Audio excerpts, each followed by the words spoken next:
ವೀಕ್ಷಕರೇ ನಮಸ್ಕಾರ.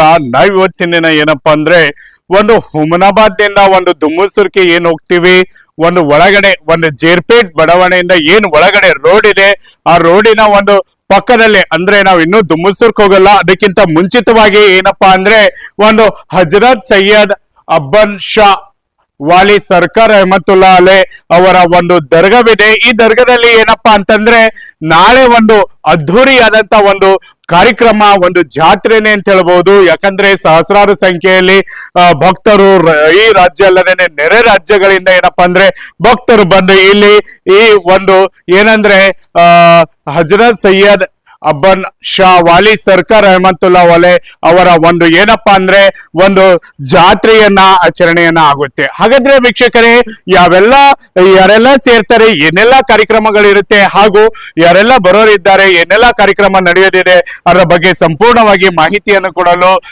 ಇಲ್ಲಿನ ನಿವಾಸಿಗಳಿದ್ದಾರೆ. ಸರ್ ನಮಸ್ಕಾರ. ನಮಸ್ಕಾರ. ನಾಳೆ ಏನ್ ಕಾರ್ಯಕ್ರಮ ಇರುತ್ತೆ, ಇಲ್ಲಿ ಯಾವ್ಯಾವ ರೀತಿಯಾದಂತ ಕಾರ್ಯಕ್ರಮ ಇರುತ್ತೆ, ಎಷ್ಟು ಗಂಟೆಗೆ ಇರುತ್ತೆ, ಮತ್ತೆ ಎಲ್ಲಿಂದೆಲ್ಲ ಭಕ್ತರು ಬರ್ತಾರೆ ಅಂತ ಹೇಳಿ. ಸರ್, ಸೈಯದ್ ಹಜರತ್ ಅಬ್ಬನ್ ಶಾ ವಾಲಿ ದರ್ಗಾ ಇದು 7ನೇ ಶತಮಾನದಿಂದ ಇಲ್ಲಿ ದರ್ಗಾ ಇದೆ. ಇವರ ಪಶ್ಚಿಮದಲ್ಲಿ, ದರ್ಗಾದ ಪಶ್ಚಿಮದಲ್ಲಿ ಮಾಣಿಕ್ ಪ್ರಭು ಮಹಾರಾಜ್,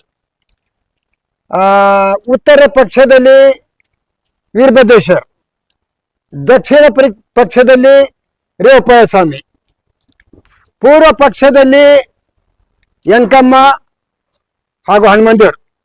ಈ ಎಲ್ಲ ದೇವರ ಮಧ್ಯದಲ್ಲಿ ನಟ್ಟು ನಡಬಾರ್ಕಿ ಇವರೆಲ್ಲರೂ ಸಹಜ ಒಂದೇ ಕುಟುಂಬದವರು, ಒಂದೇ ತಾಯಿ ತಂದೆಯವರು ಅಂದ ಹಾಗೆ ಇವ್ರು ನಡೆದುಕೊಂಡ್ರು. ಇದು 7ನೇ ಶತಮಾನದ ದರ್ಗಾ. 7ನೇ ಶತಮಾನದ ದರ್ಗಾ. ಇದು ಹುಮ್ನಾಬಾದ್ ಮತ್ತು ದುಮ್ಮಸೂರ್ ಮಧ್ಯದಲ್ಲಿ ವೀರಭದ್ರೇಶ್ವರ ಜಾತ್ರೆ ಏನ್ ಬರ್ತದೆ, ಬ್ರಿಡ್ಜ್, ಆ ಬ್ರಿಡ್ಜ್ ನಿಂದ ಎಲ್ಲ ಈ ಕಡೆಯಿಂದ ಹಳ್ಳಿ ಜನರು ಏನ್ ಬರ್ತಾ ಇದ್ದಾರಲ್ಲ, ಪಟ್ಟಣದಿಂದ ಗಾಡಿ ಪೀಡಿ ಬಂದು ಈ ದರ್ಗಾದಲ್ಲೇ ಏನಂತಾರೆ ಸ್ಟಾಪ್ ಅಂತ, ಅದಕ್ಕೆ ಏನಂತಾರೆ ನಿಲ್ತಾರೆ, ಕಾರು ಜೀಬು ವೆಹಿಕಲ್ ಎಲ್ಲ. 26 ತಾರೀಕಿಗೆ, 27 ತಾರೀಕು, 28ನೇ ತಾರೀಕು ತನಕ ಸಹಸ್ರಾರು ಜನರು ಅಬ್ಬನ್ ಸಾಬ್ ಆಶೀರ್ವಾದ ತಗೊಂಡು ವೀರಭದ್ರೇಶ್ವರ ಬಳಿ ಹೋಗಿ ಅಲ್ಲಿ ಕಾಯಿ ಕರ್ಪೂರ ಮಾಡಿ ಇಲ್ಲಿ ಬಂದು ಭಕ್ತಾದಿಗಳು ಮಲಗ್ತಾರೆ, ದೇವ್ರ ದರ್ಶನ ತಗೋತಾರೆ. ಅದು ಅಲ್ಲದೆ ಈಗ ನಾಳೆ ಎಷ್ಟು ತಾರೀಕು, 27 ತಾರೀಕು, ಮತ್ತೆ ನಮ್ಮ ಮುಸ್ಲಿಮ್ದು 3ನೇ ತಾರೀಕು ರಬ್ಬಿಲ್ ಅವಲ್. ಹೀಗೆ ಈ ತಾರೀಕು ಇಟ್ಕೊಂಡು ಜನರು ನಾಳಿಗೆ ಪ್ರಸಾದ ತಗೋತಾರ. ರಾಜ್ಯದಿಂದ, ಆ ರಾಜ್ಯದಿಂದ, ಈ ರಾಜ್ಯದಿಂದ, ಆಂಧ್ರದಿಂದ, ಮಹಾರಾಷ್ಟ್ರದಿಂದ, ಕರ್ನಾಟಕದಿಂದ ಗಣ್ಯ ವ್ಯಕ್ತಿಗಳು, ಹುಮ್ನಾಬಾದ್ದಲ್ಲಿ ಇದ್ದಂತ ಗಣ್ಯ ವ್ಯಕ್ತಿಗಳು ಎಲ್ಲರೂ ಬರ್ತಾರ. ಹೆಣ್ಣು ಗಂಡು ಯಾವುದೇ ಜಾತಿ ತರದ್ ಇಲ್ಲಿ ಭೇದ ಭಾವನೆ ಏನಿಲ್ಲ. ಯಾರ್ದೇನೇ ಈ ದೇವ್ರ ಬಳಿ ಯಾರು ಏನ್ ಬೇಡ್ತಾರೆ ಮನಪೂರ್ವಕವಾಗಿ ಅವ್ರ ಆಶೀರ್ವಾದ ಬರೋಬ್ಬರ್ ಕೊಡ್ತಾರ. ಅಂದ್ರೆ ನಾವು ಹಿಂಗ ಅಂದ್ರೆ ಇಲ್ಲಿ ಬರೋಬ್ಬರ್ ಮನಸ್ಸಿನಿಂದ ಯಾರು ಬರ್ತಾರ ಅವ್ರಿಗೆ ದೇವ್ರ ಇಲ್ಲಿ ಕೊಡ್ತಾರ, ಅವ್ರು ತಗೊಂಡು ಹೋಗ್ತಾರ. ಇದು ಎಲ್ಲರೂ ಸಂತರು ಸಾಧುರು ಬಂದು ಬಹಳ ಇದರಲ್ಲಿ ಮಾಡ್ತಾರೆ. ನಾಳಿಗೆ ಜನರಿಗೆ ಪ್ರಸಾದ ಇದೆ. ಪ್ರಸಾದ ಎಷ್ಟು ಗಂಟೆ ಕಾರ್ಯಕ್ರಮ ನಾಳೆಗೆ ದುಮ್ಮಸೂರ್ ಗ್ರಾಮದಿಂದ ಪೂಜಾರಿ ಮನೆಯಲ್ಲಿಂದ 2ಕ್ಕೆ ಬಿಡ್ತದ. ಗಂಧ ಅಂತಂದ್ರ ನೀವೇನಂತೀರಿ, ಸವಾರಿ ಗಂಧ ಅಂತಾರ, ಅದಕ್ಕ ನೀವು ಸವಾರಿ ಅಂತೀರಿ. ಆ ಸವಾರಿ 2-1 ಹಾಂಗ್ ಬಿಡ್ತಂದ್ರೆ ಊರಾಗಿಂದ ಎಲ್ಲ ಜನ ಕೂಡ್ಕೊಂಡು ಬರ್ಲಾಕಿಲಿ 4-5 ಐತದ. ಜಲ್ದಿನೂ ಆಗ್ಬಹುದು. ಇದು ಅಲ್ಲಿ ಜನರು ಕುಣಿತ ಮಾಡ್ತಾ ಅದು ಇದು ಭಾಳ ಇದ್ ಮಾಡ್ತಾರೆ. ಹೆಣ್ಣು ಗಂಡು ಎಲ್ಲ, ಹೆಣ್ಮಕ್ಳು ಎಲ್ಲ ಊರಾಗಿಂದ ಬಿಡ ಜಲ್ದಿ ಆಗಲ್ಲ. ಅದಕ್ಕ ಹಿಂಗೆಲ್ಲ ಆಗಿ ಇಲ್ಲಿ ಬರ್ಲಾಕ 4-5 ಐತದ. ಆದ್ಮೇಲೆ ಅನ್ನ ಪ್ರಸಾದ ಚಾಲು ಐತದ. ಮೈಸೂರು ಆಗಿರ್ಬೋದು, ಎಲ್ಲ ಕಡೆ ಭಕ್ತರು, ಎಲ್ಲ ಕಡೆಯಿಂದ ಬರ್ತಾರ. ನೆರೆ ರಾಜ್ಯಗಳಾದಂತ ಆಂಧ್ರ, ತೆಲಂಗಾಣ ಎಲ್ಲ ಕಡೆಯಿಂದ ಭಕ್ತರು ಬರ್ತಾರೆ.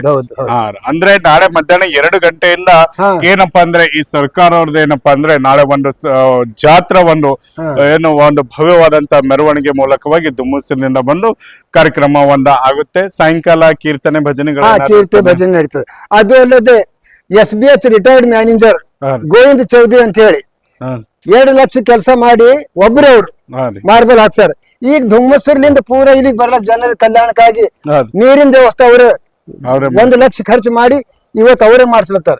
ಜಾತ್ರೆ ಸಲುವಾಗಿ ನೀರಿಲ್ಲ ಇಲ್ಲ ಅಂತ ಹೇಳಿ ಎಲ್ಲ ವ್ಯವಸ್ಥೆ ಅವರೇ ಮಾಡ್ತಾರೆ. GM ಚೌಧರಿ ಅಂದ್ರೆ ಗೋವಿಂದರಾವ್ ಮಾಣಿಕ್ರಾವ್ ಚೌಧರಿ. ಅವ್ರು ಹುಮ್ನಾಬಾದವ್ರ, ಆದ್ರೆ ಅವ್ರು ಬೀದರ್ ಡ್ಯೂಟಿ ಅದ ರಿಟೈರ್ಮೆಂಟ್ ಆಗಿದ್ದಾರೆ. SBH ರೀಜನಲ್ ಮ್ಯಾನೇಜರ್ ಅವ್ರು.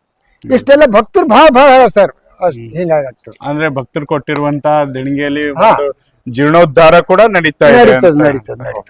ಪಿಯುಸಿ ಮುಗಿಸಿ ನರ್ಸಿಂಗ್ ಮಾಡಲು ಹಾಗೂ ಫಿಸಿಯೋಥೆರಪಿ ಮಾಡಲು ಇಚ್ಛಿಸುವವರಿಗೆ ಉತ್ತಮ ಅವಕಾಶ. ಹುಮ್ನಾಬಾದ್ನ HKDETಯ Umadevi Patil college of nursing ನಲ್ಲಿ ಬಿಎಸ್ಸಿ ನರ್ಸಿಂಗ್ ಹಾಗೂ ಡಿಪ್ಲೊಮಾ ನರ್ಸಿಂಗ್ ಕೋರ್ಸ್ ಲಭ್ಯ ಹಾಗೂ ಭೀಮರಾವ್ ಪಾಟೀಲ್ ಕಾಲೇಜ್ ಆಫ್ ಫಿಸಿಯೋಥೆರಪಿನಲ್ಲಿ ಬಿಪಿಟಿ ಮತ್ತು ಎಂಪಿಟಿ ಸ್ನಾತಕೋತ್ತರ ಪದವಿ ಲಭ್ಯವಿದೆ. ಇಲ್ಲಿ ಪ್ರವೇಶ ಪ್ರಾರಂಭವಾಗಿದ್ದು ಉತ್ತಮವಾದ ಕ್ಲಾಸ್ ರೂಮ್, ಅನುಭವವುಳ್ಳ ಅಧ್ಯಾಪಕರಿಂದ ಬೋಧನೆ, ಪ್ರತ್ಯೇಕ ಲ್ಯಾಬ್ಗಳ ವ್ಯವಸ್ಥೆ, ಹೈಟೆಕ್ ಆಸ್ಪತ್ರೆಯೂ ಲಭ್ಯವಿದೆ ಹಾಗೂ ವಿದ್ಯಾರ್ಥಿಗಳಿಗೆ ಪ್ರತ್ಯೇಕ ಹಾಸ್ಟೆಲ್ ವ್ಯವಸ್ಥೆಯೂ ಲಭ್ಯವಿದೆ.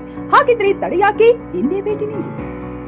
NH65 ರಸ್ತೆ, ವೀರಭದ್ರಗಿರಿ, ಸಿಂದನಕೀರ ಕ್ರಾಸ್, ಹುಮ್ನಾಬಾದ್. ಹೆಚ್ಚಿನ ಮಾಹಿತಿಗಾಗಿ ಸಂಪರ್ಕಿಸಿ ಆಡಳಿತಾಧಿಕಾರಿ ಡಾಕ್ಟರ್ ಸದಾನಂದ ಪತ್ರಿ 9019078988. ಗ್ರಾಹಕರ ಸ್ಯಾಟಿಸ್ಫ್ಯಾಕ್ಷನ್ ನಲ್ಲಿ ನಂಬರ್ 1 ತೃಪ್ತಿಕರ ದೈಹಿಕವಾದ ಹುಮ್ನಾಬಾದ್ನ SV TVS ಶೋರೂಮ್ ನಿಮಗಾಗಿ ತರುತ್ತಿದೆ ಹೊಸ ಮಾಡೆಲ್ಗಳ ಹೊಸ ಬೈಕ್ಗಳು. ಇಲ್ಲಿ TVS ನ ಸ್ಪೇರ್ ಪಾರ್ಟ್ಸ್ ಹಾಗೂ ಸರ್ವಿಸ್ ಕೂಡ ಲಭ್ಯ. ಹಾಗಿದ್ರೆ ತಡೆಯಾಕೆ, ಹಿಂದೆ ಭೇಟಿ ನೀಡಿ. ನಾಗಲಕ್ಷ್ಮಿ ದಾಬಾ ಹತ್ತಿರ, ಗುಲ್ಬರ್ಗಾ ರೋಡ್, ಹುಮ್ನಾಬಾದ್. ಹೆಚ್ಚಿನ ಮಾಹಿತಿಗಾಗಿ ಸಂಪರ್ಕಿಸಿ 8494951009.